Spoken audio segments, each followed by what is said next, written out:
naval town. You ladies are kind of younger, but a lot of the older ladies actually have very fond memories of those sailors. That was one of the Long Beach attractions was the sailors. So we had tourism, and of course the port was starting to develop. They started developing the Long Beach port in 1905. So you had trade, tourism, and of course the Balboa Studios. But the big turnabout happened after World War I. In 1921, they discovered oil in Signal Hill. And the big money, oil money, started to roll in. And that's when you'll see these nice tall buildings, these classical revival. It's a revival of the old styles. And we're going to be seeing classical revival, Italian, Renaissance revival, and Spanish revival. And I'll explain in a minute what those means. Because when we say revival, we're getting a revival of a revival of a revival. So each time it gets a little more diluted, the style. But what happened after World War I, the Americans had been exposed to the new modern architecture that was arising in Europe, but they didn't like it. They went back to the old classical style. They found them comfortable. That new architecture that was coming in Europe, they associated that with Bolsheviks and communist revolution. So we didn't really start with the modern architecture until more closer to World War II. So we will have the revival styles because of all the money coming in to Long Beach, and of course the Navy is really building up, and of course that's when you really have an expansion of the residential areas. And okay, so when we're walking around, you're going to hear this term Renaissance all the time, but what that is, you've all had history. 15th century Italian Renaissance period, that's following the Gothic period. And in that time, in Italy, 15th century, they decided, everybody knows the Gothic architecture, like Notre Dame and everything.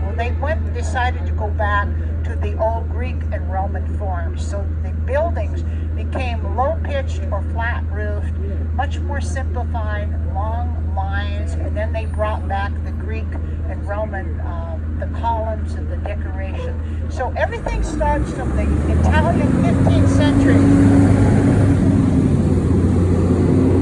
revival. Now, the Italian Renaissance idea spread to Spain, because we're going to be talking sometime about Spanish colonial revival. Well, when it spread to Spain, the earlier portions were called Plateresque, and they had a lot of the Moorish elements in it, and then it evolved a little bit to the Spanish Baroque that we call Churrigueresque.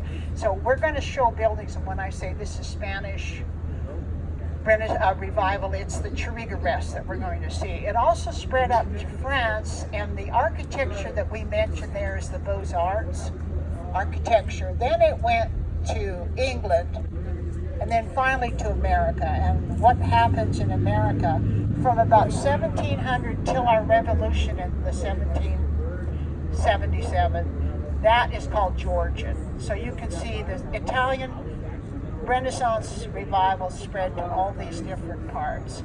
So we won't be mentioning Renaissance revival, so you just have to think back to the Italians going back to the Greek and Roman forms.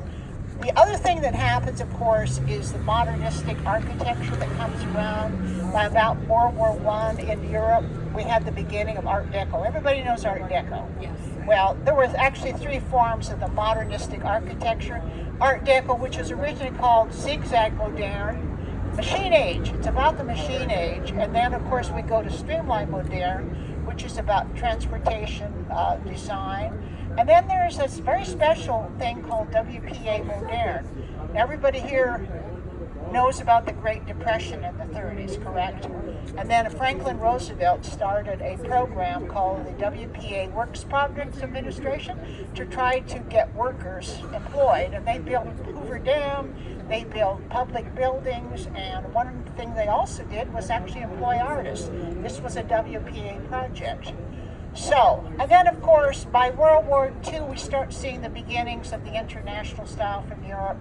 and right before World War II, we start to get some of this, what eventually becomes known as mid-century modern. So everybody knows the mid-century modern. So basically, you have to know the history to understand the architecture. And one more thing about the Art Deco, the 1933 earthquake, that's where we got a lot of our Art Deco, because it took the brick facades off of the old buildings. So at the time, they just redid the facades in Art Deco. But we do have a building down on Pine, which was built in 1930, a beautiful example of Art Deco. So if you know a little bit of the history, then you'll understand what the architecture is doing. Okay, so we've shown a picture of the first structure in Long Beach. As I say, the Bixby family from the Cerritos had leased some land to the Borden family of Downey, and they planted rye. And they would only be in this little hut from when they were planting and harvesting. But it is the first authentic piece of architecture in Long Beach, and it's actually what's called salt block or cat slide architecture. If you notice it, it actually had an architectural farm. But the Downeys were there. They had 5 sons, and one of their sons was the first Long Beach officer to be murdered. He lived right over here, so that's a little side thing there. But, okay, so, this mural, okay, picture number 1. This mural was originally built and put on the front of the Long Beach Auditorium. Would you circulate that?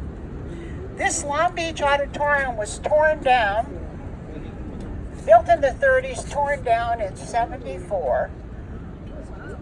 That mural was actually on the front of it. Now, today when you go down Long Beach Boulevard, you look down and see the Terrace Theater, that's exactly where that auditorium was. And it wasn't torn down to 74. There may even be some people that had been in it. But they took the mural down and stored it for 8 years and eventually brought it here.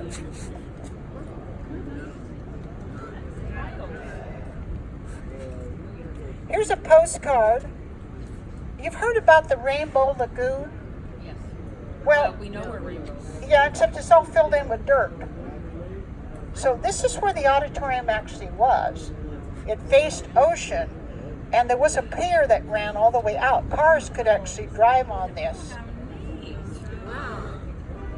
So it started at Pine, went down, looped out, and came back in at Linden. So there really was a Rainbow Harbor. It was a real harbor. But it's all filled in with dirt now. Is that where the Westin is? No.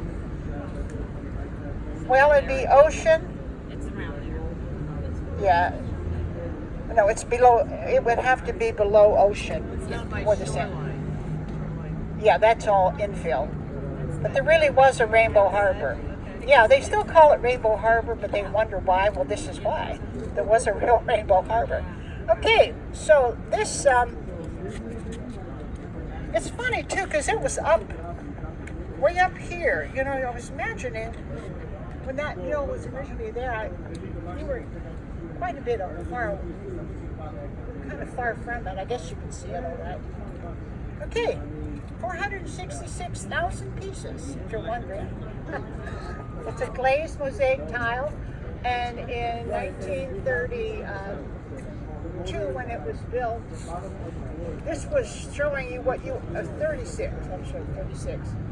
This was showing you what you could do in Long Beach, all these things to do.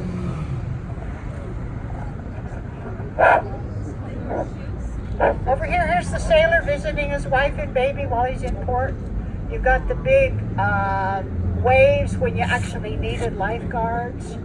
You have the Iowans. This was called Iowa by the Sea for many years. There were so many Midwesterners that moved here that they would have a big annual picnic down in Bixby Park, and the governor of Iowa would come.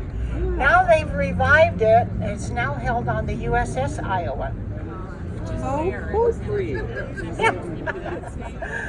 And at the Rainbow Harbor, they had a famous spit and argue club, and they would speak politics. And the lady, of course, is holding up her ladylike finger, if you'll notice. And she's probably not spitting, but that was famous. I can't imagine today what that would be like. Oh my gosh.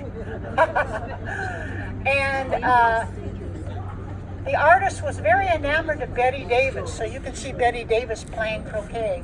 Can you pick her out? Yes. With the blue eyes?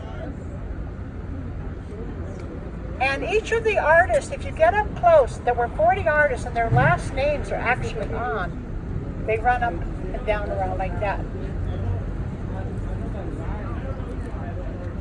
So this is what you could do in Long Beach.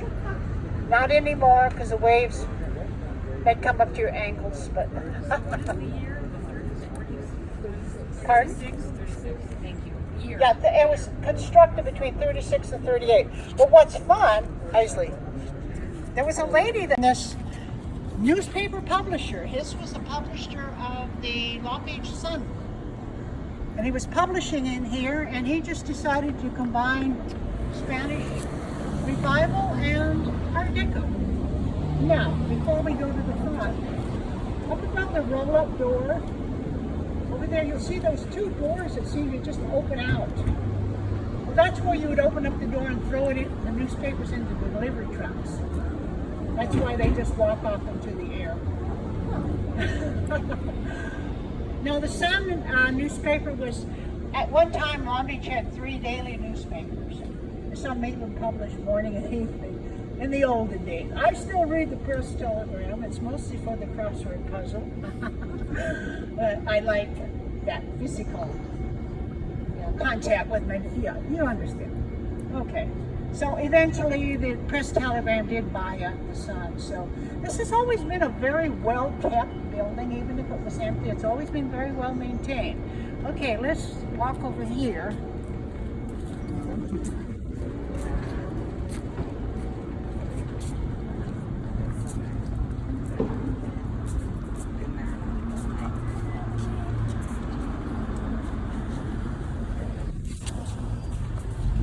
Spanish colonial revival architecture, as they call it, is not the Spanish colonial architecture of California. In California, we were a real backwater. All we had were adobe one-story residentials, and we also had the missions that were mostly adobe and stucco too. So that's what we had. The grand architecture was down in Latin America, Mexico, and it had come over from Spain. Again, Italian Renaissance spread to Spain. The earlier form was called Plateresque, had a lot of Moorish in it. The later form, which was Spanish Baroque, is called Churrigueresque. And that's what you'll see in Long Beach. Churrigueresque architecture is typified by a very ornate entry set against rather plain stucco walls. And you will see this same thing in several structures in Long Beach. So that is a Churrigueresque door surround.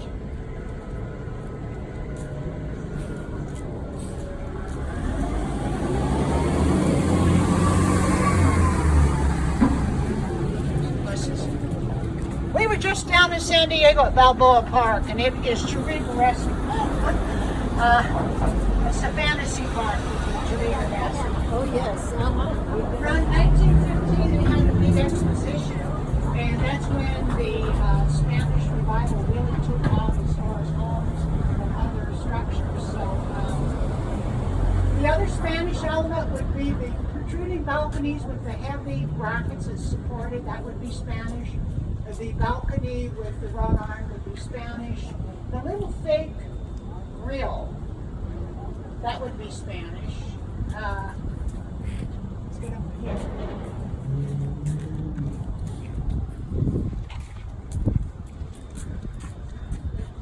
The Churrigueresque door surround over this entry also has that figure called the quatrefoil. You'll see that a lot. And people think it may be a stylized lily, but I'm not sure what that is. So those are the Spanish elements. Now the Art Deco, the truly modernistic architecture started coming in actually before World War I, but it really took off after King Tut's tomb was discovered. And you have what was originally Art Deco was called zigzag moderne, and typified by a lot of geometrics, especially zigzags. You can see the chevron. Now, it was inspired by the machine age Art Deco architecture, still used by organic forms of flora and fauna, but the flora and the fauna looked like it was machine made. And it was very decorative. Art Deco architecture would have a massing of geometric shapes, beautiful colors. Another thing that Art Deco buildings would have is what they call the wedding cake roof line. See the roof line? It looks like they ooze frosting out like on a wedding cake. And also, Art Deco has very vertical elements, and these would be called pilasters that go up. They don't quite reach the roof line, but a pilaster is a slice of a column. It's meant to be a column, but it's just a slice of it. So you'll see these pilasters that go up. The hanging lanterns could be considered both Spanish and Art Deco, but it is a beautiful building and always well kept. So, but it's one of those hybrids. Okay, now we're going to go to the corner and look at our WPA moderne. It's the post office.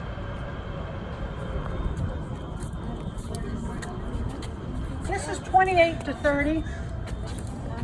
The WPA designed it? No, the WPA is going to be the post office. WPA is only going to be government buildings. Like they say, Hoover Dam. Yeah. Well, look up WPA moderne and you'll see all kinds of this architecture. Science building at Redondo Yes. University. Now, this set of buildings along here, though, is from the 20s. And I'll show you facades have been put on over the original buildings. That's the only building left over from the original build, right? From the original school building. Yeah, the retrofitted it and repainted it.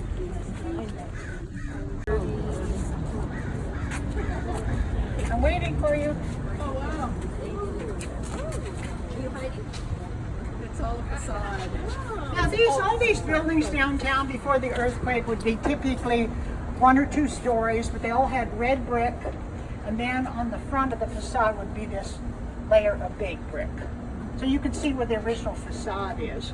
So this has been put on over, but these are all 20 buildings. They didn't use that brick after the earthquake, did they?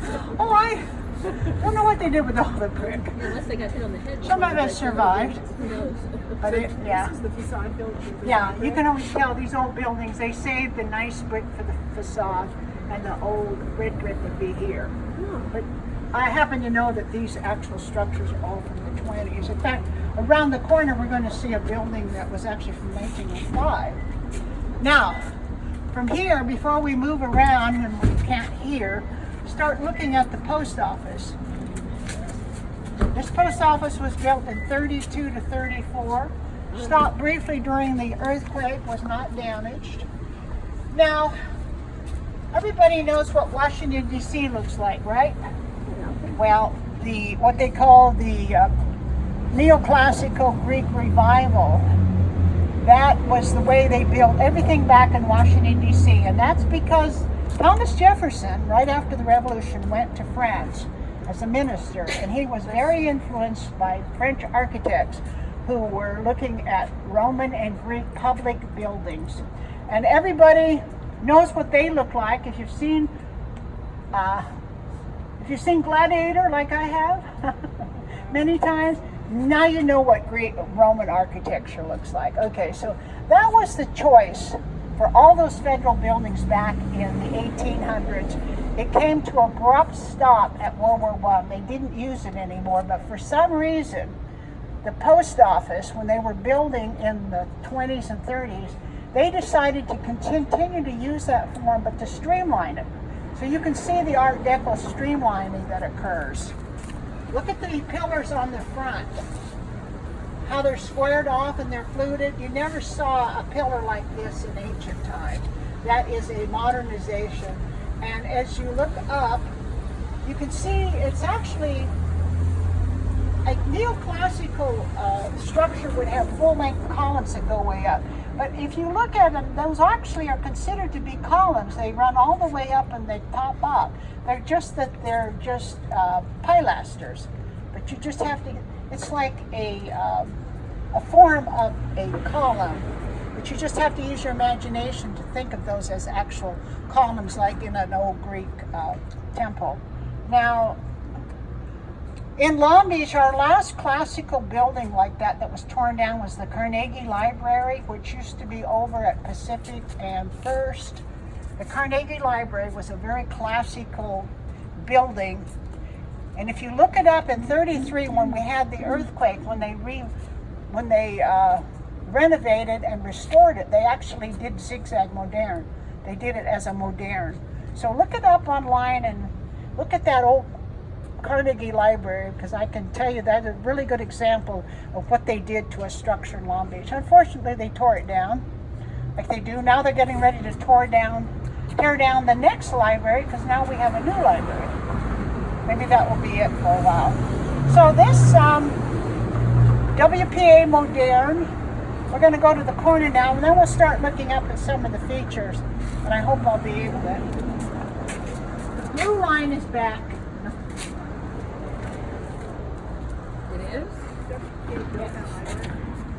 Only up to Compton. Ah, okay. So we're still not straight through.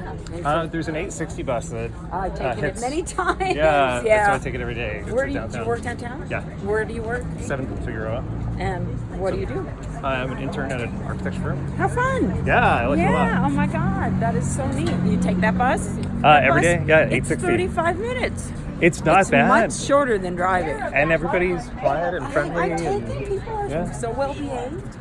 I have missed the express bus on the way home. It stopped running at 7:30. The Right. other bus, the 60. Okay, you can see the basic form of the didn't even know building is about very the other one. balanced Don't. and symmetrical, like an old Don't worry. neoclassical You're missing nothing. Thank you. building would have been. But Unless you're writing a novel about odd people. they put an overlay of Art Deco, so everything is streamlined. As I say, you've got the pilasters that run all the way. Just have your eye, where you see the lantern, follow up and imagine in your eye that that's actually a column that goes all the way up and ends in a capital. And you'll see Art Deco decoration on the outside of the building. Now, if you go inside this building, you'll see the old classical Greek motifs. A motif is a repeating design that runs in a band. So if you go inside, you'll see egg and dark, dentils and everything. Unfortunately, this building did not get one of those wonderful big socialist murals like Diego Rivera was doing. A lot of the public buildings have those murals. We did not get a mural on the first floor. But if you ever have a chance, go in here and you will see how it's on. On the outside, they use the modernistic Art Deco decor, and on the inside, they use the old classical Greek, like you're in a Greek revival. It's kind of odd. Okay, so now we're going to walk around the corner. This building is actually granite blocks with terracotta overlay. And beautiful building. They're actually getting rid of some of these buildings across the country, but hopefully we can keep this one. They won't tear it down. They haven't closed it. Okay, we're going to round the block.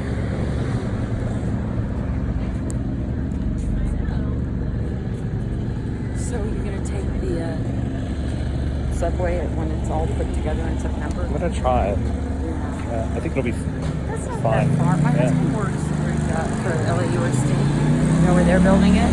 I'm sorry, where? LAUSD. Oh, I don't know where that is. Yeah, it's Beaudry and 3rd. It's So, okay, it was built in 1924 as a brick building. It was a market. In 1933, of course, the earthquake took the facade off. At that time, they redid it in a combination Art Deco and streamlined moderne. The Art Deco would be the pillars coming up over the roof, the vertical lines, a little bit of decoration. The streamlined moderne, of course, which was coming up around the 30s, was a salute to industrial design, especially transportation. So there's no ornamentation.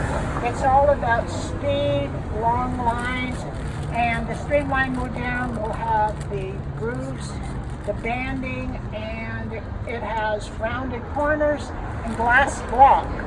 These are typical of streamlined men. We've only got one structure downtown that we're going to show you that is a streamlined moderne, but they just combined it.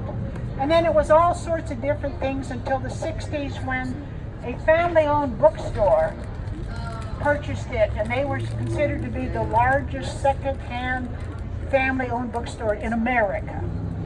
They had many, many fans, including Diane Keaton, which she's a late with.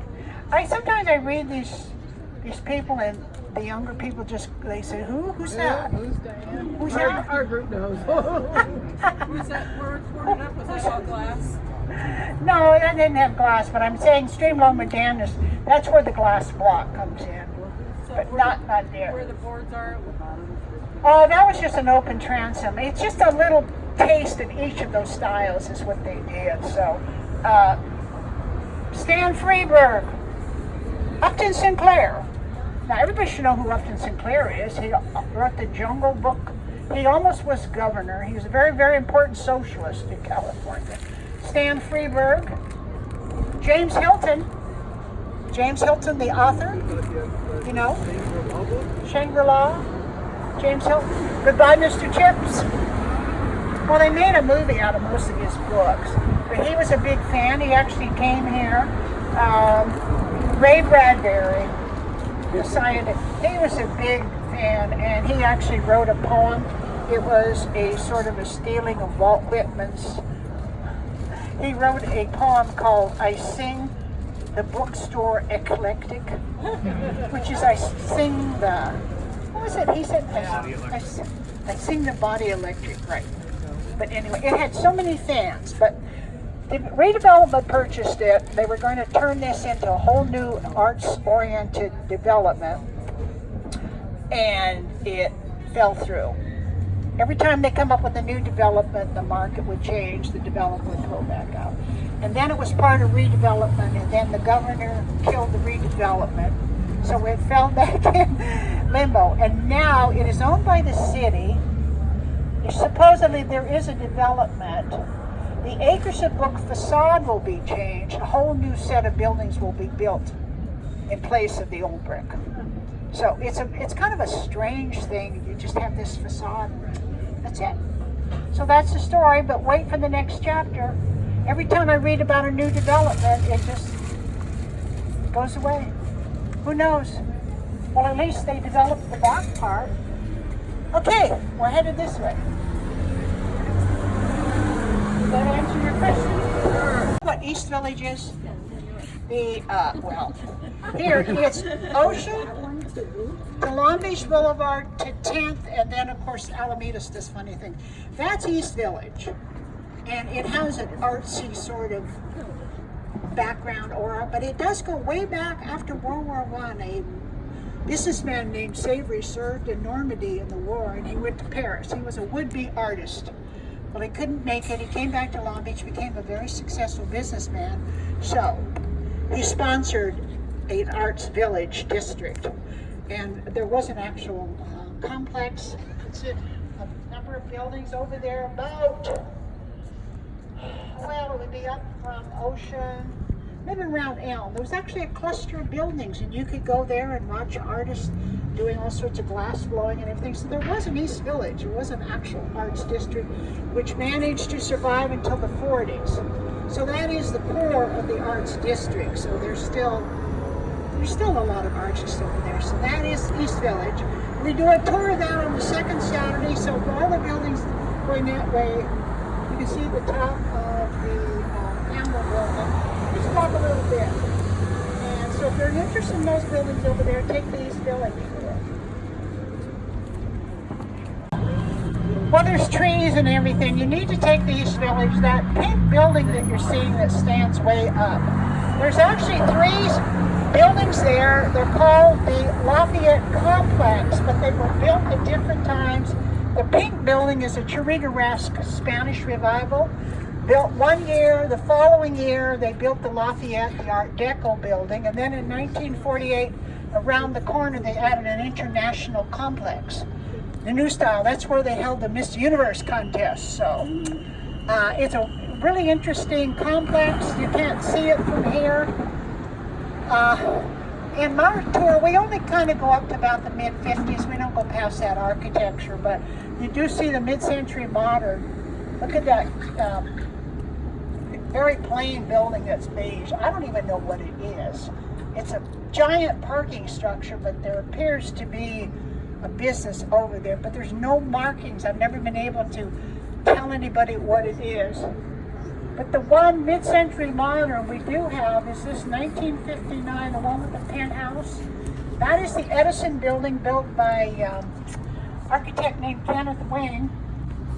By the way, I've forgotten completely to tell you the architects. The arts building that we saw was Harvey Lockridge. Now he's really important. He was a major Long Beach architect for many years. I have a friend that owns the house that Harvey Lockridge, major architect, lived in that house for 25 years as a renter. He rented. So that's Harvey Lockridge. He does a lot of the buildings. The mid-century modern is Kenneth Wing. So you'll hear Kenneth Wing a lot for the modern buildings. But that was empty for 10 years. Edison sold it to the city for $1.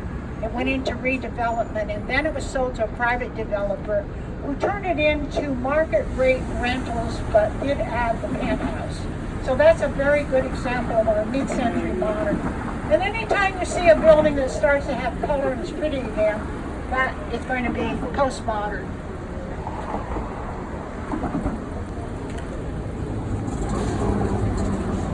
So right there where the Long Beach, where the Terrace Theater, that is exactly where the auditorium would have been, with the mural facing. When it was built, that was actually an auditorium. It was actually the convention center, but since then they built a new convention center to the right. So as far as mid-century modern, the International City Bank would be a very good example of that. All about concrete, glass, and steel, and no nonsense, no color, no adornment, no nothing. So the International City would be very good. The Designoi, Mary? Designery? Yeah, is that what that is? Oh, designery. Thank you. So that would be you could say that's mid-century modern, but this would definitely be postmodern. When they started to decide that they were tired of all that, so. And this would be, of course, a mid-century modern structure. Now, turning around, we're trying to get to see this building. This was built in 1923. It was the first skyscraper in Long Beach. Now, a skyscraper is 6 stories or above. That's it. Honestly. Not anymore. Now remember I talked about the Italian Renaissance revival. This is pretty much considered to be a Italian Renaissance revival. Now, the original Renaissance, is that light ever going to change? Huh? When the Italians first started their going back to the old Greek and Roman forms, their buildings were not very high. Maybe 3 stories at the most. Very plain, rather stark, but if they had flat or almost flat roofs, long lines, and then the Italians, they like the arches, the series of arches. So this one actually has a series of arches here, and it's only 3, but it is a series of arches. At the top, you can see some more arches. Now, what happens, this is a good time to talk about skyscrapers. Everybody get closer. Skyscrapers. The father of the American skyscraper is Louis Sullivan. Now, he was a young Chicago architect who went to study in France at the Beaux-Arts. Now, the School of Beaux-Arts is the French, of course, getting the Italian Renaissance. It moves to France, is there for about 200 years, becomes extremely ornate. But he went to study there, and the thing that the Beaux-Arts School decided is a building should have a 3-part organization. it should mimic a classical column. A classical column has a base, a shaft, and a capital. So the building should have a base, a shaft, and a capital. Now you can't see it much on a short building, but on a higher building, you see the first 2 stories usually consist of the base, the shaft is a repeating going up, and then you have a nice cornice. So this 3-part organization that he was introduced to in France, I'm thinking he must have decided this is how tall buildings need to be organized. So all the tall skyscrapers are actually have this 3-part organization. Maybe not today, but when they started building them. The first skyscraper in the Chicago area was about 1850, so it was the first use of structural steel. So once you get a building with a structure made out of steel and iron, it can go very high. So it can go taller and taller. So those are the skyscrapers. So I don't know, for some reason, when we talk about the old classical buildings here, like they would describe this as Italian Renaissance revival with Beaux-Arts 3-part organization. But this is what they were doing with skyscrapers, so I'm not sure what that story is. But you'll always hear that pattern with Beaux-Arts 3-part organization. So this is Italian Renaissance revival. The southwestern building, first skyscraper in Long Beach. In America, the first commercial own your own unit. They owned their own unit. And it had a very modern innovation. They actually had a phone in every room. And it was built in this shape so that every set of rooms actually has natural light and air. Built in 1923. Originally,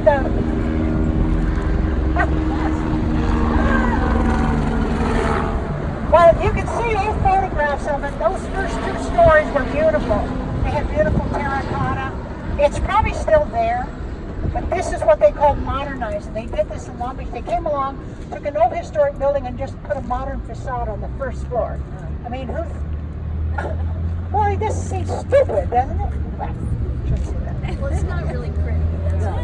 but this building has been studied for the feasibility of turning it into a boutique hotel, and it would work because they've actually got a lot. They could build a parking structure. So, but the present owner, you can see, is not very careful about the building. He needs painting and everything. He's not taking very good care of it exteriorly, so we can always hope. Because this is a beautiful building. So this is a good example of, as they say, Italian Renaissance revival, and we say that because it does have the arches. So like the big security bank that we're going to see, we'll describe that as Renaissance revival, but we won't say Italian because it's got no arches at all. Okay, now, the tall building that you see Migos, that is classical revival. That's considered to be a late refined form of Beaux-Arts. It also has a 3-part organization, you can see. But this building that we're looking over here, the brick building, that's my favorite building. That is the Psychic Temple of the Holy Kiss. And if you're new to Long Beach, when you see those little squares, that's earthquake retrofitting. Those are steel bars that run all the way through. But let's go take them. Well, the little building that you were in, the 1905 building, I couldn't really describe it because it's panel brick. It's very minimal. It has very few of the characteristics. But this has got the panel brick, so we'll explain it. Built in 1905. So what about earliest? Now, it's built in what they call panel brick. Panel brick was always brick. It was a transitional style around 1900 and combined one of the old classical forms with Art Deco. This particular building, the Art Deco, look at the little design on the metal part. That is an Art Deco design. Now, panel brick created interest by having the bricks be in and out. See how it forms the patterns and it makes it interesting? So that's the panel brick. They don't know the architect, but the best guess is Treen and Williams because they built other panel brick in Long Beach. Okay, so most of them they had an old classical style, and they'd like to use Romanesque. Most of the panel bricks seem to have Romanesque. The Romanesque architecture is the architecture from 1000 to about 1200 BC, and is typified by big round arches, the appearance of very big thick walls, and thick geometric ornamentation. In this case, over the rounded arches, you see those big keystones. So that's Romanesque architecture. Romanesque architecture also had small windows. Now, the panel brick itself, one of the features is, look at the top part of the cornice. A corbel is a block that supports the roof. Now, these are corbels, but they're recessed corbels. Apparently, they don't stick out like big blocks. They're just kind of minimized a little bit. But that roof line is typical of what they call the panel brick. So this is a very good example, this particular building. And it was only used in commercial public buildings, never for houses or anything. So the little yellow brick building that we were in, where you used the bathroom, blah, blah, that is panel brick, but it's very minimal. This is the best example. Now, this was actually started as a religious group. And a Reverend Price, who was a former Baptist minister, started it. It was called the Society for New and Practical Psychology. But they also called it the Psychic Temple of the Holy Kiss. Because he said, like the Apostle Paul in the New Testament, whenever you met a Christian, give them a nice kiss. But not those kind of kisses. They were supposed to be a cheerful kiss. Bicycle. That's good. Oh, bicycle. So I wanted all the Christians to greet each other with a kiss. Anyway, the Psychic Temple, for some reason, its parishioners were stockholders in the business. I don't know how that works, but they were stockholders. Now, this particular building, the upper 2 stories that you see are actually, they go around an open air court. Those are balconies, so the whole center of this building on the 2nd and 3rd floor is hollowed out. So you have a series of rooms that go around on a balcony. And it was empty for 10 or 20 years. And it was purchased by a company that has communications, Intertrend Communications. So it's been redone. Now, when it was a religious building, all of those 2nd and 3rd floor were meditation rooms. And then the bottom was rented out to commercials so they could support the temple. But anyway, there was an economic scandal, and Reverend Price was run out of town. One of the parishioners bought the building, and it's gone through many things in all the years. It's been a flop house during World War II. It was the speakeasy and a brothel. So it's seen its day, but now it's completely restored. It's a beautiful building. And as they say, in 1905, so it's one of our oldest buildings. And virtually only 1 or 2 of this old style called panel brick. Okay, now looking across the street, look at the ugly black and gold building. And look at the side. That's a beautiful Art Deco. That was built in 1929. Isley, come here and show this picture. Show that picture. That was what it looked like. Oh my gosh. I mean, the black and That mustard. was the original building. And they came along and put panels over it. What if they got rid of that beautiful thing? Well, it's probably still there. The original Art Deco facade is probably still there. Wow.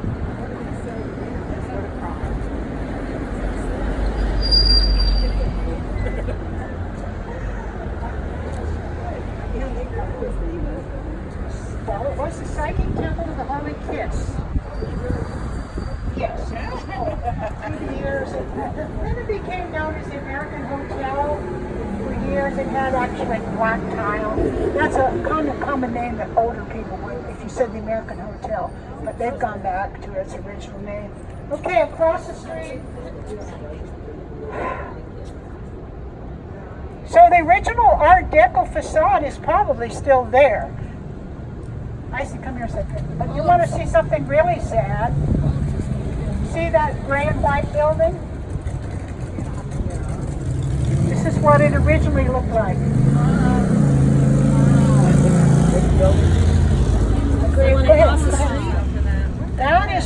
That was called the Wise Building. And in 1964, somebody very proudly said, we're going to modernize it. We're going to put these aluminum sheets over it.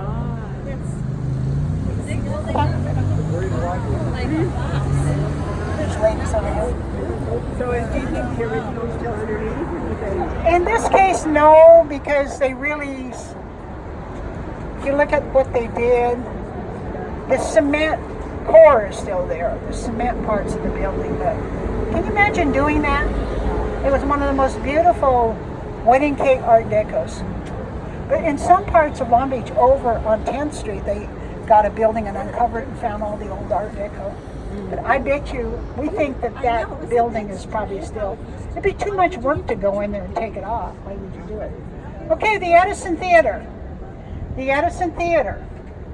The original building was in 1912. It was a one-story brick building. It was called the Nippon Pool Parlor. It was the Japanese social hall. They were self-segregated. Now, in 1927, it was torn down. 1927 was the same year that 30,000 Ku Klux Klan marched down Long Beach Boulevard. People don't understand, but Long Beach, after the Civil War, got a lot of so-called refugee white planters from the South that moved over here. And Long Beach had a very strong democratic, pro-slavery populace for a long time. The Ku Klux Klan was quite welcome. People don't know that about their history. But fortunately, during the Civil War, the big money, Phineas Banning and Abel Stearns were Republicans. You've got to think of a different era now. They were the anti-slavery. But Long Beach did have quite a welcoming mat out for the Ku Klux Klan. So 1924, they passed the Anti-Immigrant Act. There was a lot of anti-Asian feeling. So in 1927, that original building was torn down and a new building was put up. Now, this is the same architect, Austin, that did the Southwestern building and did this building. He built a nice, cute little sort of Spanish Baroque. You see the heavy brackets that support the roof. The windows, when you see that shape of window, that's definitely the Moorish influence in Spanish architecture. And it's got some lions or bears. I see lions. Some people see bears as well.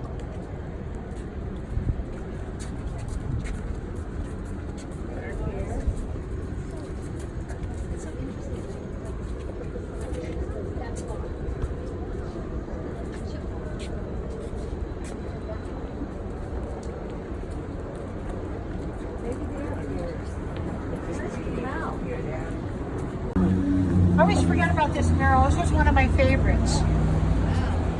Part of the Pow Wow Festival. Okay, when this was built in 27, it was a sports annex to the department store. That was its purpose.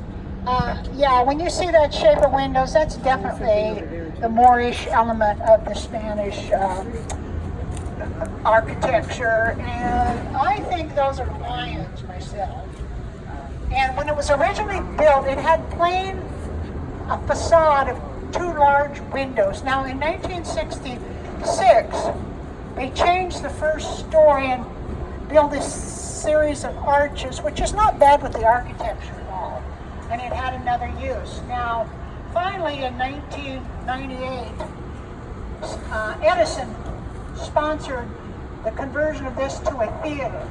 It was Cal State Long Beach graduate program. It was the repertory theater. It only seats 99 people, and I went to performances here, and it was fabulous.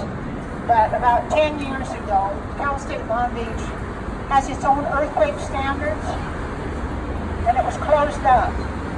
It was okay for the city. It met the city's earthquake standards, but not Cal State. So it actually belonged to the city, but there's somebody in there. Yeah, I don't know if they've done any renovation, but they do rent it out for special. I wish they'd go back to being a theater. But that is the history of the Edison, but it's considered important because of its background, having to do with the original Japanese system. Okay, now we're going to walk around and look at this beautiful building. This is considered classical revival. With the three-part Beaux-Arts organization. Let's have to repeat that.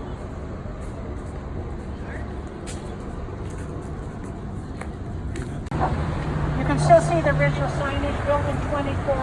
Now this is considered classical revival, which is a very late form of Beaux-Arts that we find, but it's got the three-part organization, as we said.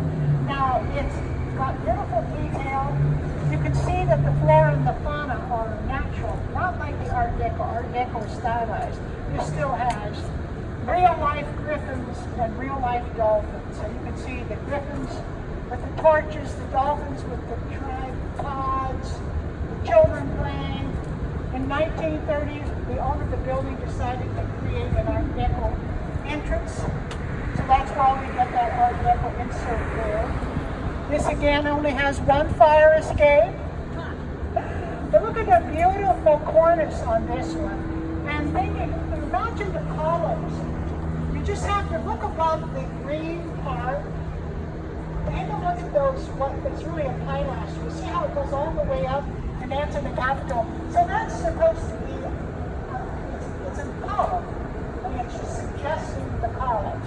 And a beautiful cornice. Now at the top, you see those things that look like seashells? You probably think those are seashells. That's not what that is. That's an anthurium. It's a stylized honeysuckle. It goes way back to Greek times. And we're going to walk around and just go slightly into the promenade and take a better look at these buildings.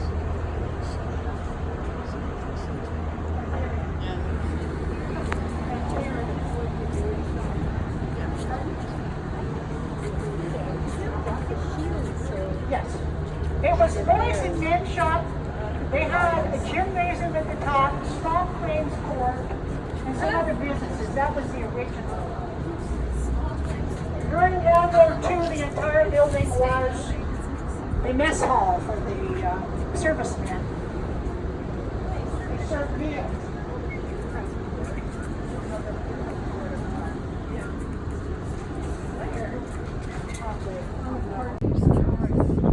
You look way up. That's a row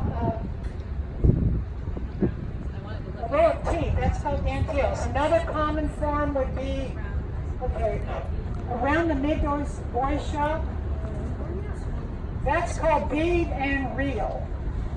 That's a very, very common decoration. Bead and reel. So those three, bead and reel, dentil, and ecodart. We'll see on a lot of the Queen Anne's and the colonial revivals. They like that decoration. So this was empty for about 10 years. A developer purchased it for penthouse, turned it completely into lofts. And these are true lofts. They're open spaces with brick walls, true lofts. And of course they have businesses on the bottom. A few years ago it turned out that one of the floors was discovered to be a hydroponic pot farm. That was back before it was legal. Like I said, they did a lot. You still can't have you probably can't have well, I knew somebody that lived right above, and they said, well, everybody's so quiet, I didn't know what was going on. So, and as I say, during World War II, this was the mess hall for the servicemen passing through Long Beach to go off to war. It's been empty off and on for years, but now it's saved. And as I say, as you look at the very top, that what looks like a shell is actually an anthurium. It's a stylized honeysuckle. It goes way back to Greek times. Now next to it is a beautiful little Art Deco streamlined modern. Originally built when this was built, but it was just a 2-story or 3-story brick building. Now, there used to be a huge department store, an Art Deco department store right here called Barker Brothers. And they purchased this building as an annex to the Barker Brothers in 1934. They put an Art Deco streamlined modern facade on it. So it was an old brick building from 27. The facade was changed in the 30s. And they did a combination of Art Deco and streamlined modern. Now, the pillars going up on the roof, that would be the Art Deco portion. The rounded corners is starting to be streamlined modern. The banding would be streamlined modern. So it was a little combination of the two. This is a beautiful building. Recently it was restored. The key to the Art Deco buildings in Long Beach is smooth stucco. Through the years, they get repaired into this rough stucco and it ruins them. This developer actually went back and had the smooth stucco on top. And we got one more building to look at. We're going to go this direction.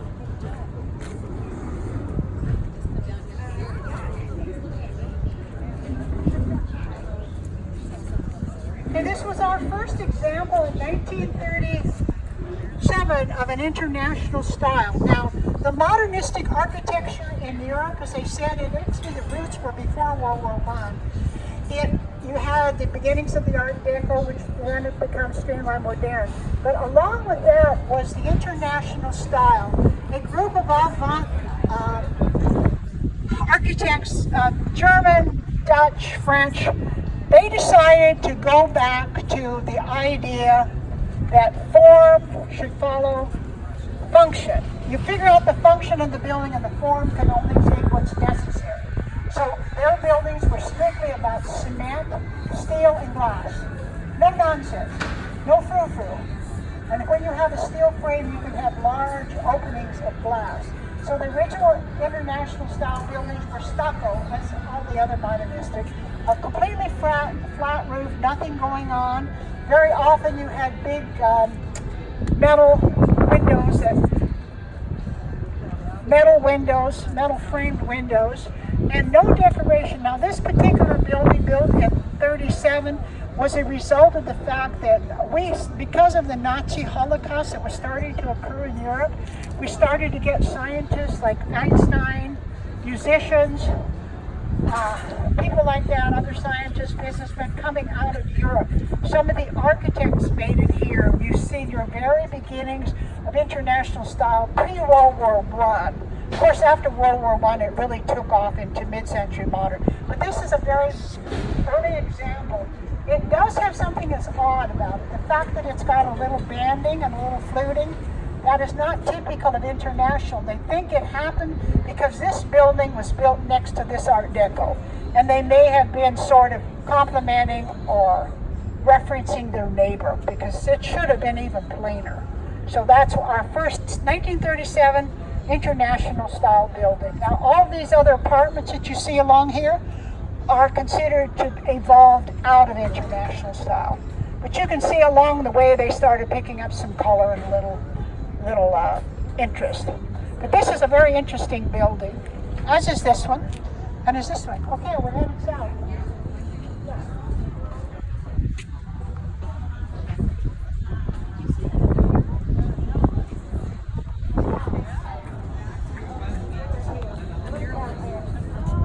Bad job. The city doesn't like fake architecture yet. Actually, you're supposed to wait 100 years for a revival, like Art Deco. Evidently, up in LA, they're starting to use a lot of Art Deco revival. They don't want fake. I don't know exactly what. I guess architects run out of ideas after a while. There's only so many things you can do. Oh, the movies? So this is a new building. This is maybe bottom. This is kind of more. No, this is all new. So it looks like They're all new. And all of these modern apartment buildings like this are considered to have evolved out of the international style. And of course, they have color and they have things sticking out, which international style would not like. Okay, off we go. Our next building we're going to look at is the Breakers. It's Clay honeymoon there.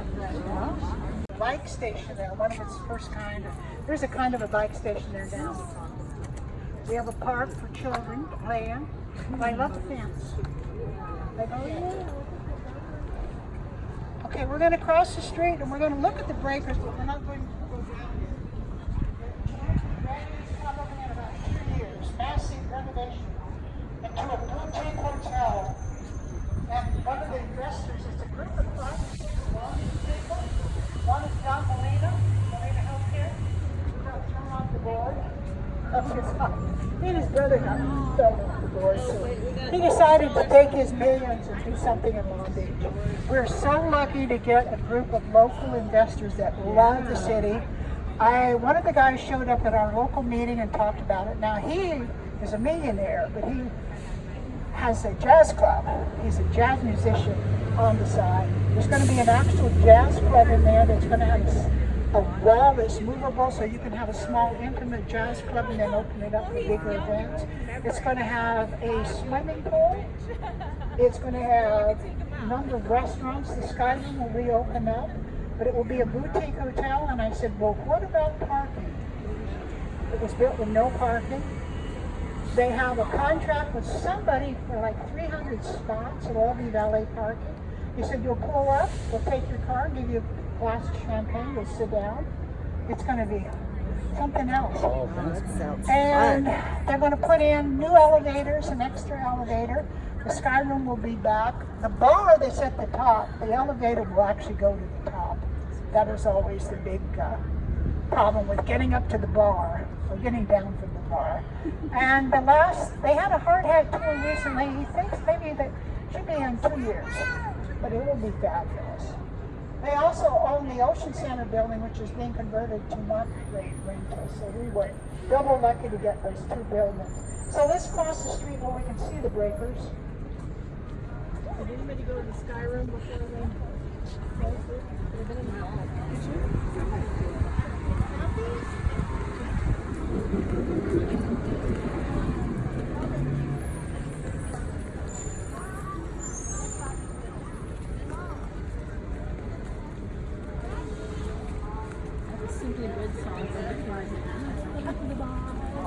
It does have that Tariga grass door surround, but we can't really go into details because there's nothing to see. Built in 1925, the site of a big nightclub scene. It was the place, because if you came down from Los Angeles to visit the beach, you wanted to stay a day or two. Fabulous. Many notable guests, including Charles Lindbergh, Amelia Earhart. All the aviators stayed here because we had all our aviation going.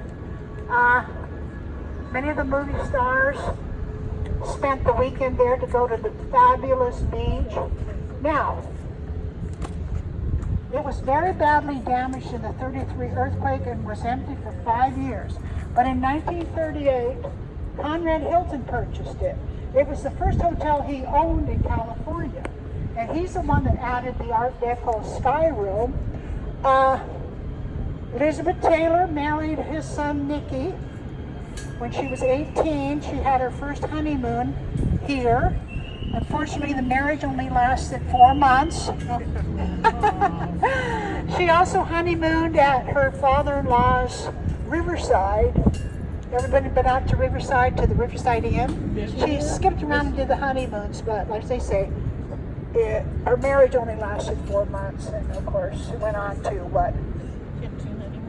Michael Wilding, Eddie Fisher, remember? Stolen from Debbie. Well, Mike Todd was in there somewhere, and of course, she was married to Senator Warner, and Burton twice, and then she ended up with that handyman. Remember the handyman? Yes, Anyway, it was a fabulous place. Now, after Hilton let it, he sold it, it was the Wilton Hotel, but then it went to senior living and then back to hotel senior living, and it kind of bounced back and forth. A couple of years ago, it only had 2 tenants, the sky room at the top and the assisted living. Well, that company lost their license to practice, so the whole bottom emptied out. Fortunately, this investment group came along and purchased it, and now it's going to be fabulous. So that is the Breakers. Now we're going to go around the corner.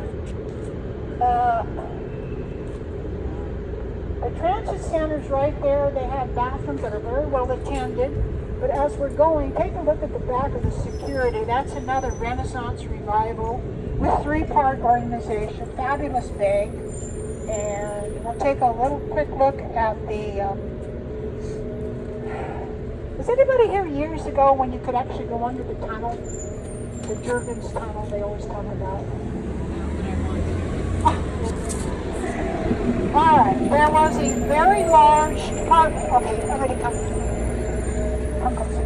There was a large department store in the corner of Pine and Ocean called the Jurgens Trust. It was a very large Art Deco building. They tore it down in the 80s. There's still an empty hole. But underneath, if you walk down the street at the sidewalk, you could walk down this entrance. There was a tunnel that went down, and you could come out on the other side of Ocean. Did it take you to Pine? Yeah. And underneath that, the tunnel is still there. We've already been contacted. Here's the tunnel. So as you're driving across on Ocean, underneath you is this tunnel. Is this, they used to have all sorts of little, oh, it's upside down? There were all these little kiosks, little stores. Now, whoever develops that corner is going to have to offer access. In fact, they've already contacted Long Beach Heritage to be the docents and stuff, so it's under the street out there. But everybody talks about, I was in it a couple of years ago because they had a, they showed some of the old films from Balboa. So it's still there. It's to come. But that particular corner, which has been vacant since the 80s, I've seen 5 proposals have all gone under. So I hold my breath. If I ever see the building, then I'll believe it. Currently, it's supposed to be a 4-star hotel, but he was all set to go, and then the union stepped in and demanded that it be a unionized hotel from the beginning. So then they had to go back and had to negotiate with the city to give them more of their tax rebates earlier because of economics. So it's always economics. So I don't know. Don't hold your breath or hold your breath. Okay, we're going to go this way.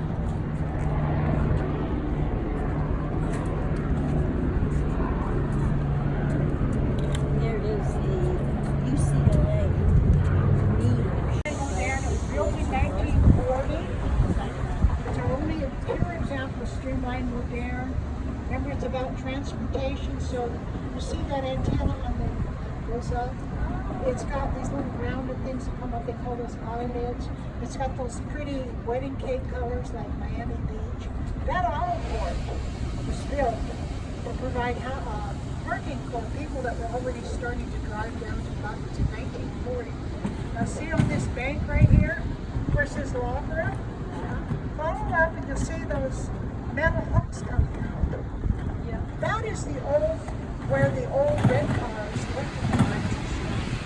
You could hop out of the red car right there, even in 1940. People were starting to drive downtown. So now the Buffets was torn down, but we still have the auto port. Streamlined here. Okay. So we're going to round the corner and Buffett going on the other side. But I've never looked up to see what was above it. Oh, the Buffets was on the other side. And you know Dorothy Buffett? Dorothy Chandler? Of Chandler's Pavilion? Dorothy Buffett was a Long Beach. She was a hometown girl. Yes, Dorothy Buffett Chandler. Okay, now we're going to round the corner and just take a look at the Ocean Center and come back. But the last few times I've been ambushed by a homeless person. doing something, talking, joining the tour. So let's hope.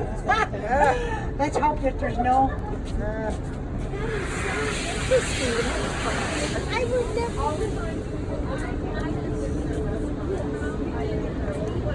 Let's hope there's no homeless.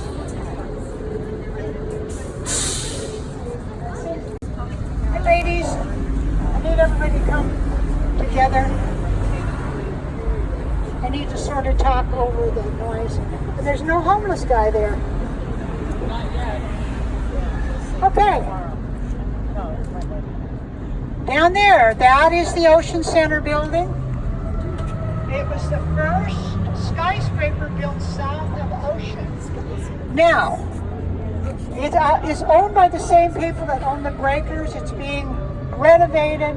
It will be market rate housing. Now, the architecture is kind of weird. Myron Haller, which way are they going? Somebody come in a little closer, please. Come closer.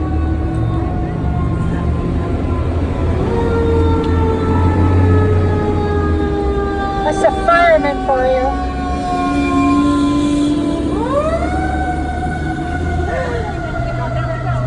I know.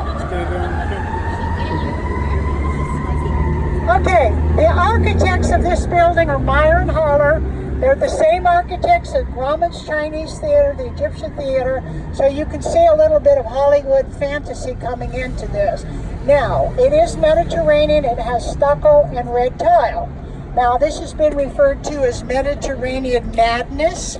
It has other names, but Myron Haller originally were called the Milwaukee Building Company, and they built what today is the Long Beach Museum of Art. So they were doing wood structures, arts and crafts structures, but then they went to the Art Deco and they changed their name to Myron Haller. They also did the Walker building that's up on the Pine, but their buildings take on a little bit of a fantasy.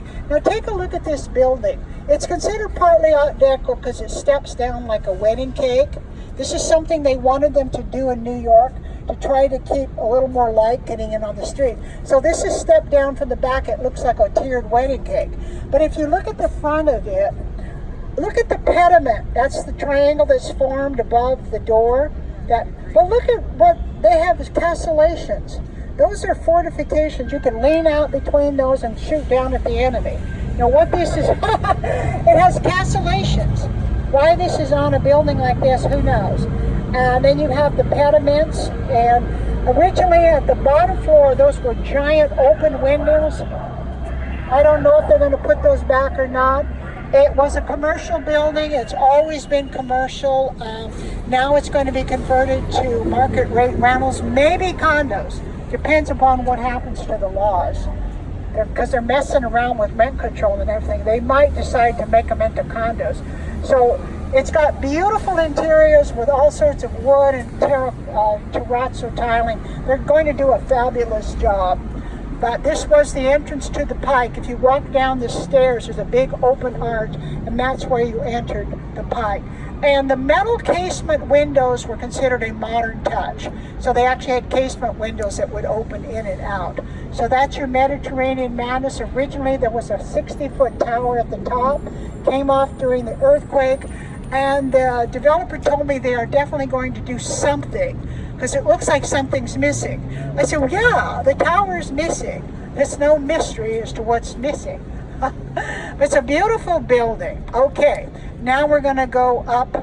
We need to look at this building. This is First National Bank.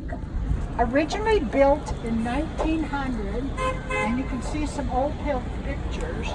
It was a 3-story. There's an old advertisement. It was a 3-story bank in 1900. It was a 3-story bank. Okay. Here you are, ladies. There's an advertisement. It was a 3-story bank. In 1900, they decided to enlarge it. So they incorporated the old bank. They put a steel structure around it, took the clock off, lengthened it, made it higher, put the clock back on. So the First National Bank is essentially two construction dates, 1900 and 1906. So I consider it the oldest building downtown. Didn't take long to add on. No, and it's a classical revival. It's a, like I say, it's a Beaux-Arts three-part organization. It's a little more simplified. This one is pretty. It's got split pediments over the top windows, and it's got bracketed seals along the window seals. And Fire escape on both sides. fire escape on both sides. And would you believe a few years ago, in order to modernize it, they had taken the cornice off.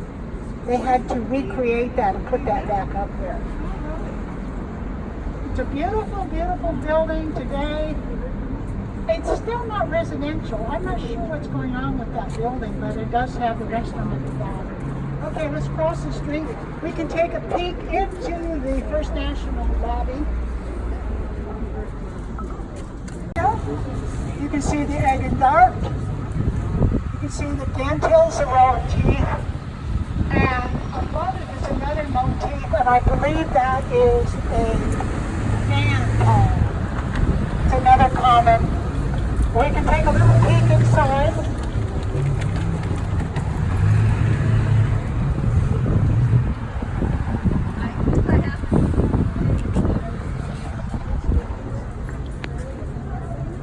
It's not odd. Or unless it's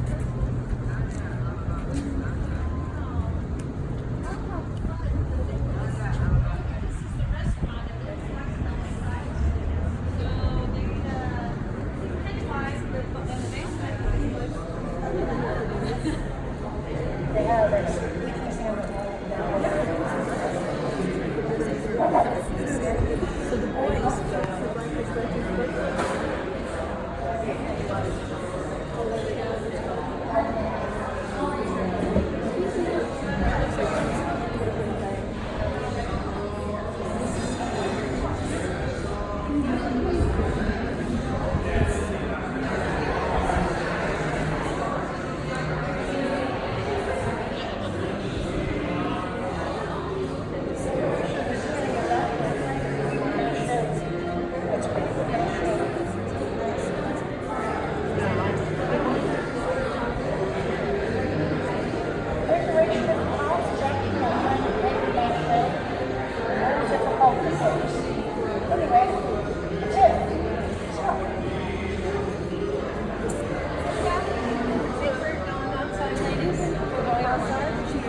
Fabulous bank.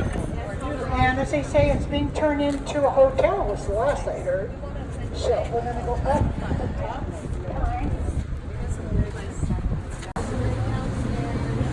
No, it's a restaurant.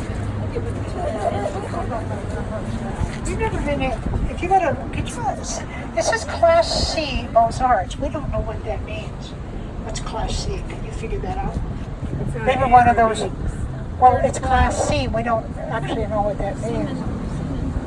This is really a pretty building. Look at the wonderful broken pediments over there. We just call this the yellow brick. Now, the entire Butler's department store was that corner, which was torn down. I don't think there's any more Butlers. Butlers are gone, but the parking lot's still there. Okay, we're going to go up, and we have a beautiful 1930 Art Deco building. Not a result of the earthquake.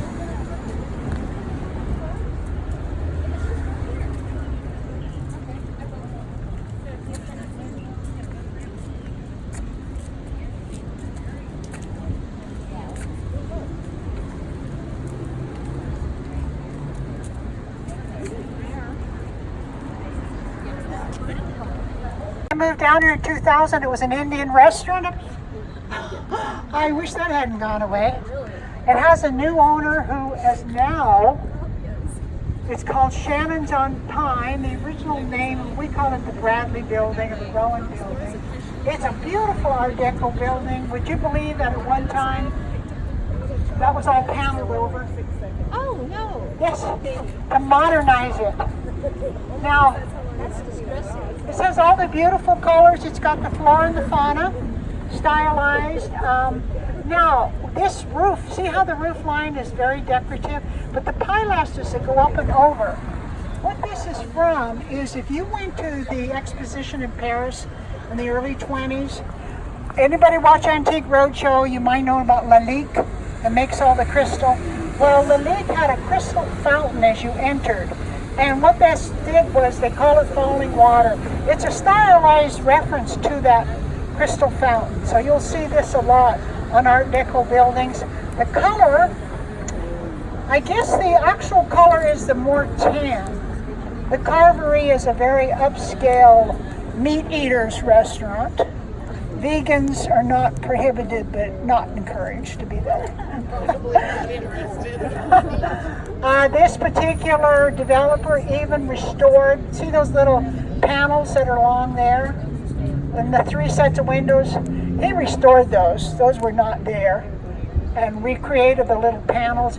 The kind of muted colors that you see, he's actually going to take that off and redo that.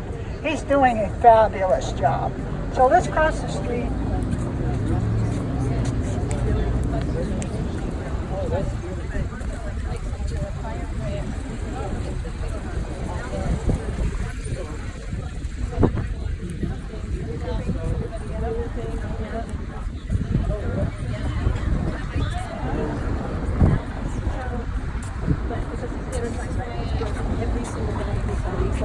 So the black, the marble and the silver grill, that's authentic to the building. It wasn't, I don't remember the silver building. Some people might think it looks a little odd, but it's going back to what was actually the restaurant.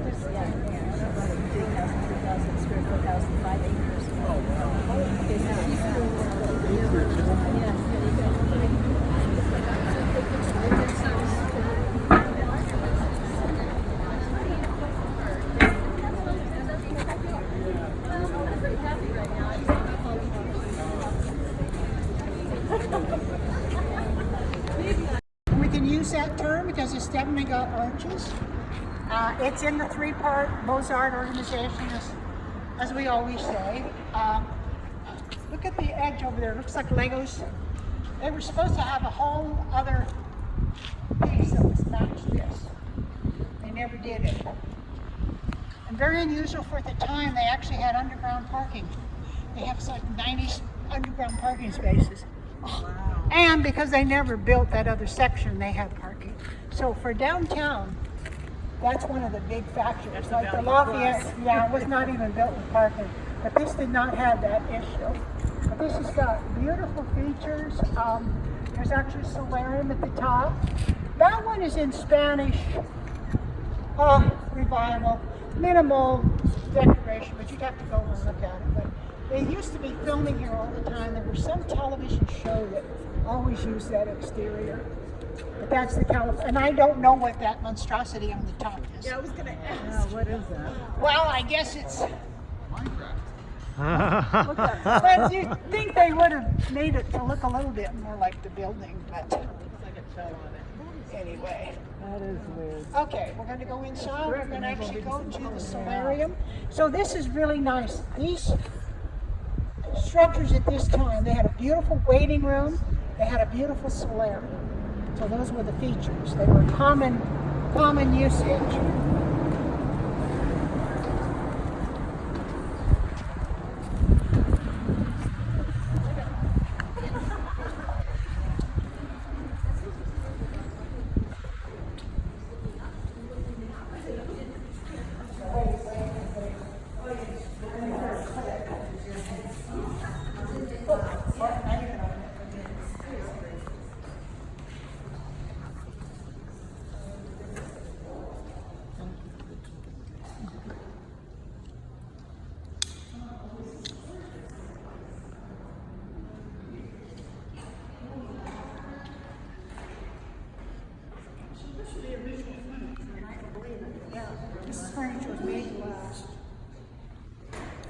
walking around all pictures.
S for Solarius.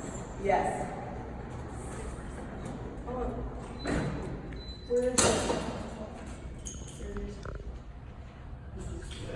Here's the head and job. See the head and job? There you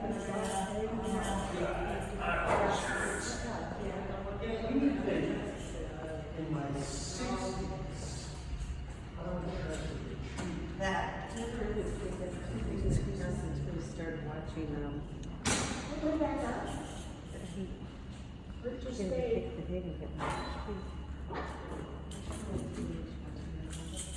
You get stuck. S for Solaris. Everybody and their brother was watching. Leave it all good. Okay, real Very medieval. 2000 pounds. You learn anything? Yes. I can't memorize all of I it. can't remember. I can't remember. Fighting. Being in control, power.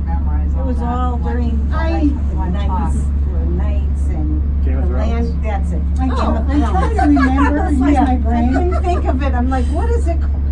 That's when I started paying attention to different crests. Oh, okay, Because okay. of that show. Okay. You know, everybody fighting and moronic people running the country, running things that had no business. I'm gonna go up to the.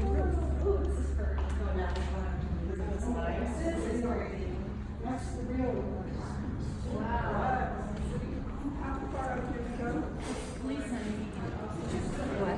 But rubbing the sofas.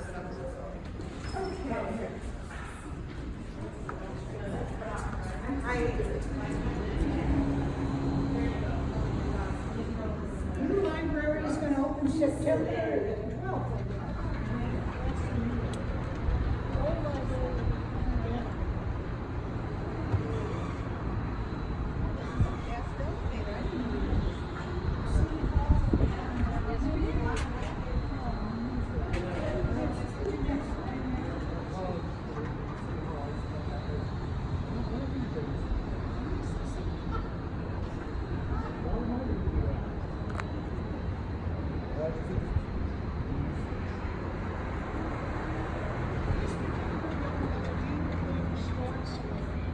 Some of them like the old, the Sovereign down here has a restored solarium.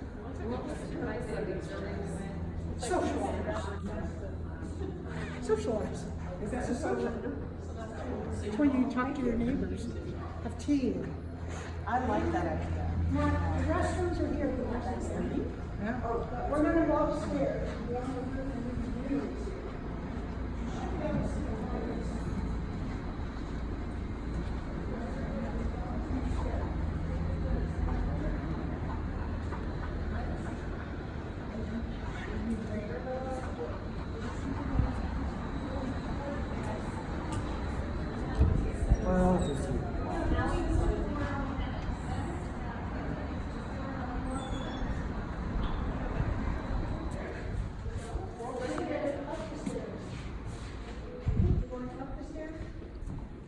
Do they want airflow or do they want?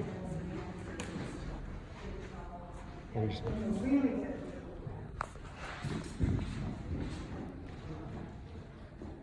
Okay, man.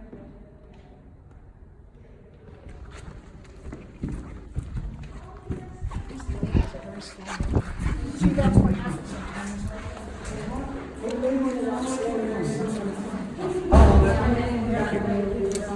You go up.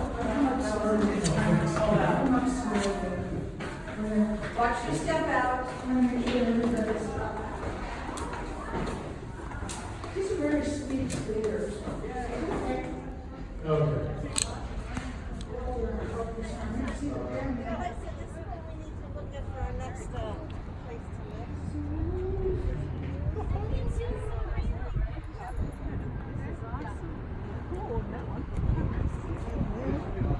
Cruise That's what you see in terminal. Chicago all the time, swimming pools on top of the roofs. Right.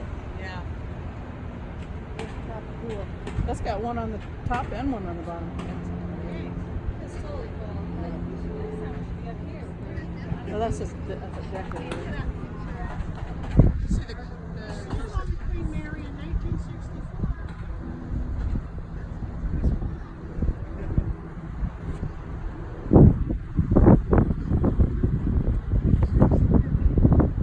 Now, maybe you can't see the Hollywood sign. You can see Los Angeles. Yeah, there's a pyramid. You can see Los Angeles. Yeah, I don't see the Hollywood sign from there. You can't see the.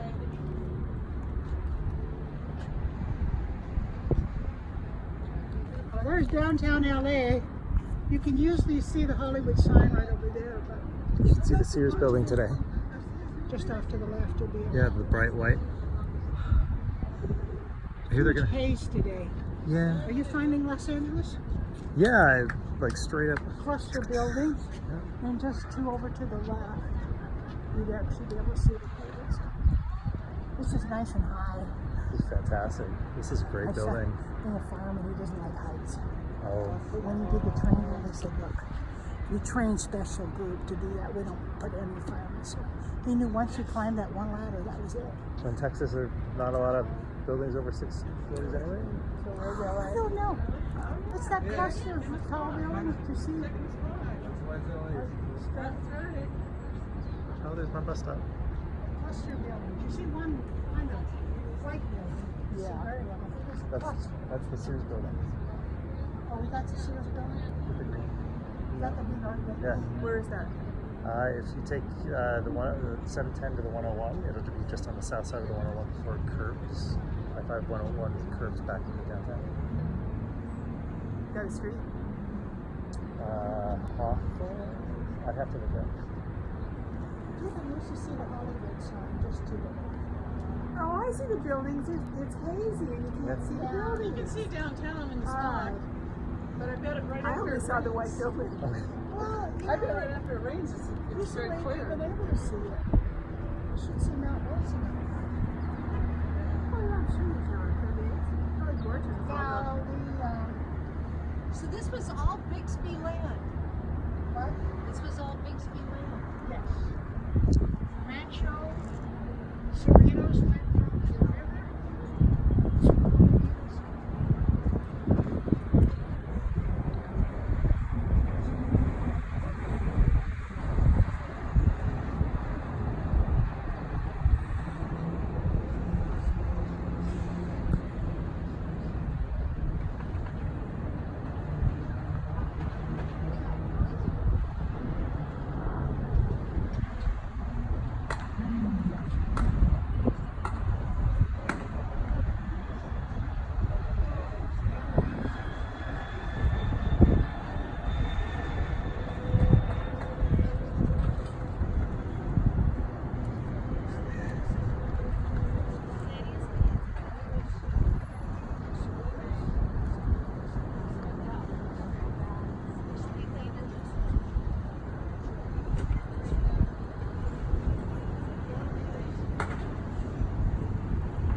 up in the shade.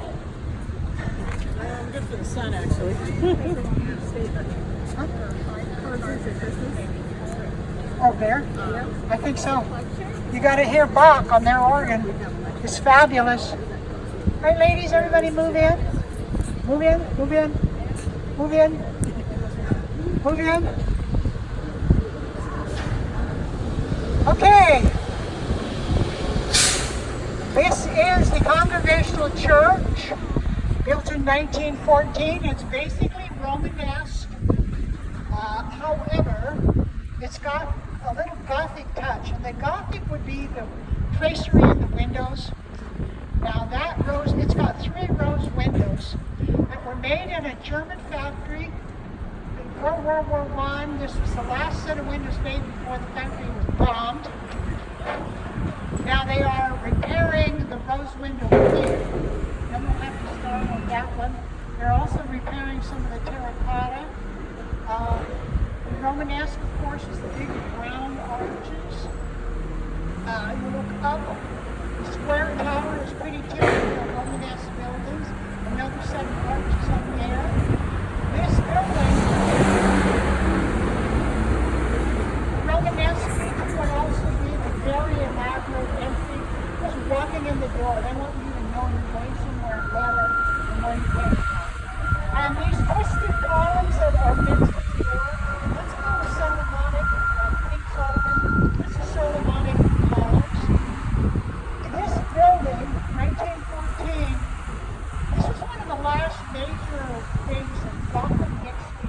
He was one of the Jothams, one of the Bixby brothers, considered to be the father of London. He and his wife go in these social halls and court each other. I think Jotham did die about 1917, but he and his wife were major contributors, and she was a Hathaway girl. Before Hathaway girls married 3 Bixby men. One got twice. Jotham and Margaret, but the Hathaways, they're interesting. Bixby's were all from Maine. They came out. Like John Bixby, who was a cousin of the Cerritos Bixby, he was followed by 10 brothers and sisters. There were so many Bixbys in California, they could have populated the entire At one time, there were 4 Bixby brothers in Long Beach. One of the brothers was the one that started the first newspaper. One actually had a good one, and then they ran the Cerritos and the Alamedas, so they were sheep ranchers who became developers. And it's have you been to the Alamedas Rancho and the Cerritos Ranchos? Yes, the Los Alamitos we've been to. Yeah, well, John that ended up living on the Alamedas was a cousin. And it's his son Fred that just got all the oil. He became extremely wealthy because he got the land is one thing, the oil is the other. But anyway, Jonathan and his wife contributed a lot. Now, the Hathaway's father was a very famous congregational minister on the Underground Railroad. And he is a major figure. He deserves a book of his own, the Reverend Hathaway. He ended up living and dying in Long Beach. But they're a very, very interesting family. But you always hear the Bixby and the Hathaway together. Just because of those Hathaway sisters. Yeah, because Llewellyn Bixby had married one Hathaway sister, and then she died. Then he married a second sister, and they had 3 children. Then she died. And then he proposed to the third sister, and she said, no, I'll come out and take care of the kids, but I'm not married. No. Anyway, this is a fabulous church. You can see where it's draped off. Now that section over there is new, but it was really made to go with the rest of the church. This has an organ of over 4,000 pipes, and if you ever have a chance to get in for like a Bach concert or something, you really need to do it. The other thing about this, they did earthquake retrofit, but you're not seeing the little plates, the holes. Cal State Long Beach Engineering developed a new method. They went up, drilled down, and poured epoxy. So all of the crevices and the walls are held up by epoxy, but you don't damage anything. entrance exit is left line. So they are repairing the terracotta and they're slowly repairing the rose windows. But it is a beautiful, beautiful church. So now we've got two buildings left. We have the Willmore and the California. Now, the California was designed by the same architect that designed the St. Regis down off Ocean Major. Now, both the Willmore and the California were designed as own your own apartments with hotel amenities. So you owned your own apartment, but you had fresh flowers and flower service. So people got confused. It has been off and on, never a hotel. Well, maybe it's been a hotel, but now it's all individually owned. I think they're condos. There's a difference between condominium and co-op, the whole business. But some people bought up 2 rooms and opened up and had a bigger, but it's in good condition. But unfinished. It's unfinished. It was supposed to be a U shape and it ended at an L. They never built the other way.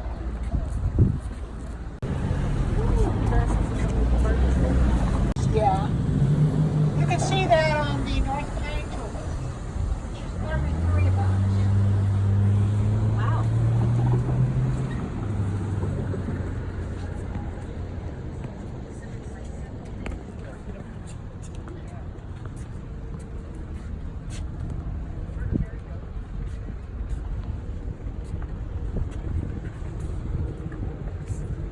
You missed it.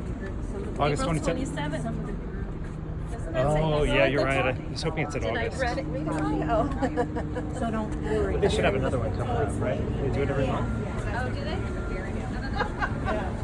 Yeah, just someone else. They're on the side of the Dolly Garden. That's my favorite picture. It's pretty. That mural there is an old mural that's very faded. That's a new mural.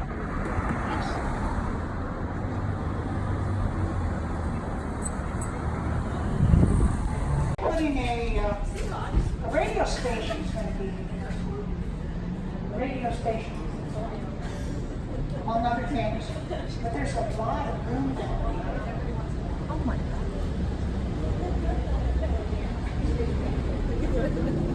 Let's see how far it goes. There's a winery now going in. There's a lot of architecture.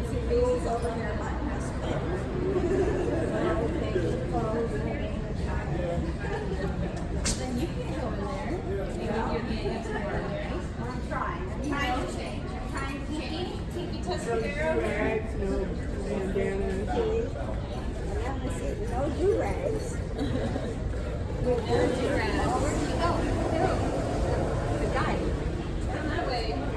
Oh, jeez.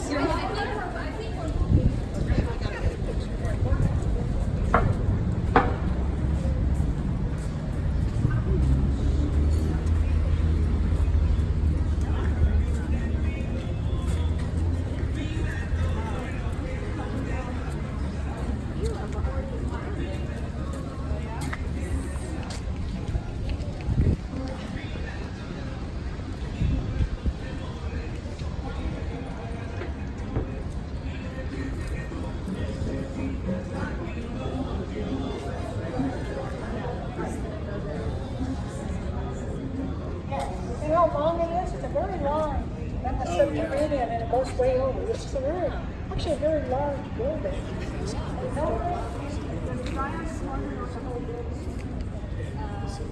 That's all one area. Yeah, that was like.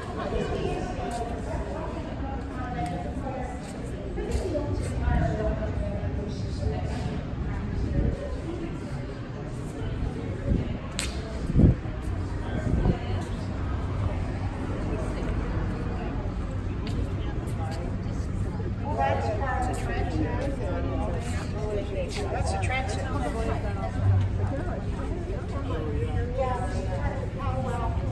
Everybody get close underneath the shade. Hey, ladies.